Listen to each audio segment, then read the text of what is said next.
During the middle of last week, I popped up to Wisconsin to visit my parents who were coming in from out of town to watch after my nephew for a few days.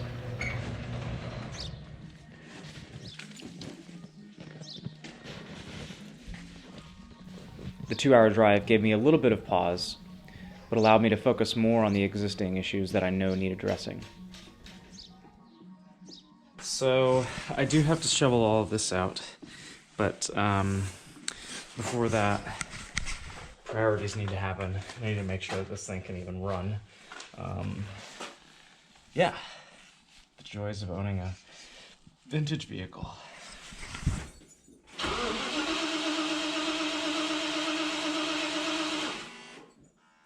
The engine always has a rough start whenever first firing up. I typically allow myself a 5 to 10 minute window before traveling anywhere just to allow the engine to get warm.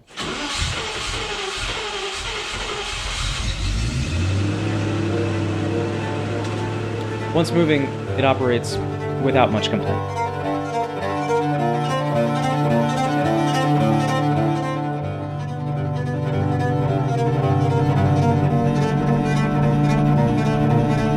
Yet still, when idling at stop signs or in traffic, the RPMs tend to run strangely low. So much so that I'm worried the car will stall at any moment if I'm not slightly pressing down on the gas. All those things said, I'm hoping to get her into a shop next week so that we can take a look at both the rough start and the idling issues.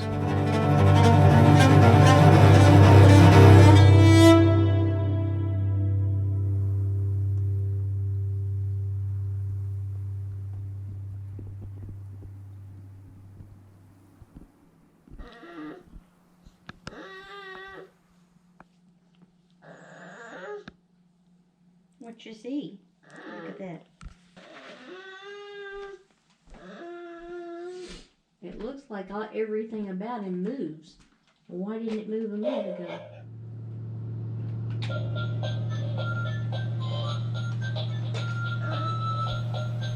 I spent about 2 days in Wisconsin, which was a wonderful amount of time to spend with my parents, but I had to return back to Chicago before a scheduled gig the following Saturday.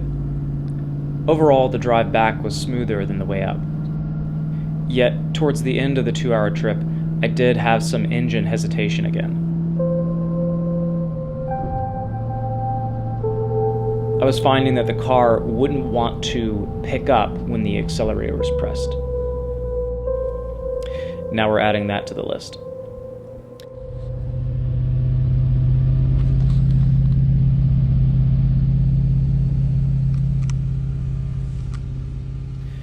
The winter weather certainly hasn't made it easy to get over to the garage to work on the big ticket items. I'm sure once things start to warm up again, it'll be a different story. In the meantime, I've been focusing more on keeping up with projects I have in mind, as well as sweating daily.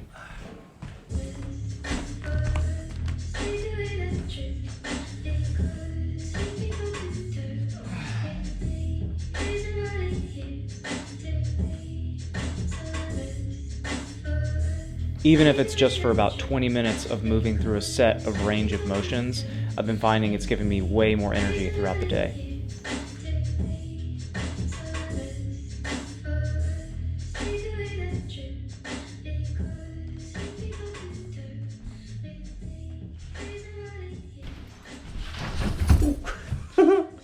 That's what I get for looking into the lens of a camera. Let me know what you think about the aspect ratio, or at least the quality of this GoPro footage. I really do like shooting with it because it's super tiny and like fits in the palm, like, as opposed to shooting with something like this kind of setup. Back over to the Rover, there is still a substantial amount of rust on the rear crossmember that needs cleaning up.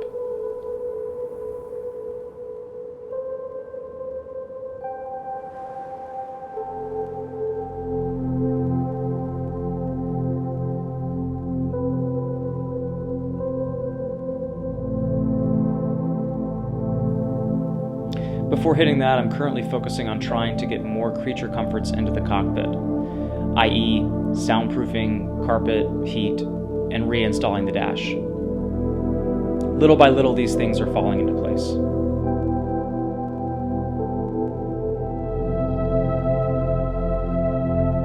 This week I was able to disassemble a part of the dashboard that contains the AC matrix. I know very little about the inner workings of any HVAC systems, but the unit hasn't functioned ever since I purchased, so no harm, no foul. I have little bits of cracks that I need to fix. I'm gonna clean it, paint it, fix it up, and then slap it back in the Rover. Yeah, currently just documenting where hoses and things go.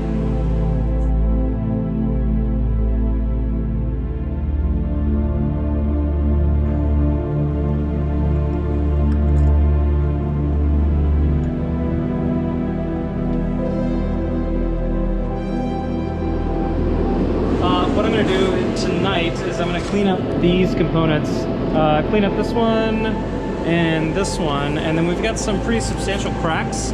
So I've got a soldering iron, and what I'm going to do in here is I'm going to try and rebond these today.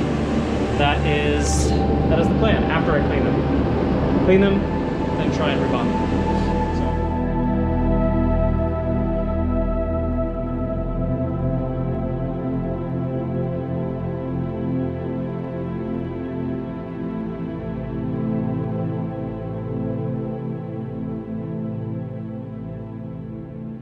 Also, in a last little bit of news, I have set up a Patreon.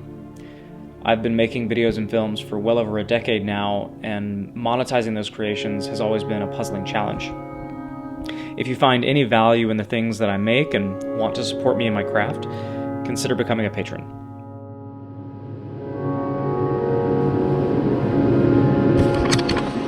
Voila! So you can still see the crack here, but it's a little hot to the touch right now. I'm probably going to fill that with like a little bit of glue and then just sand it away, and we'll be done with it.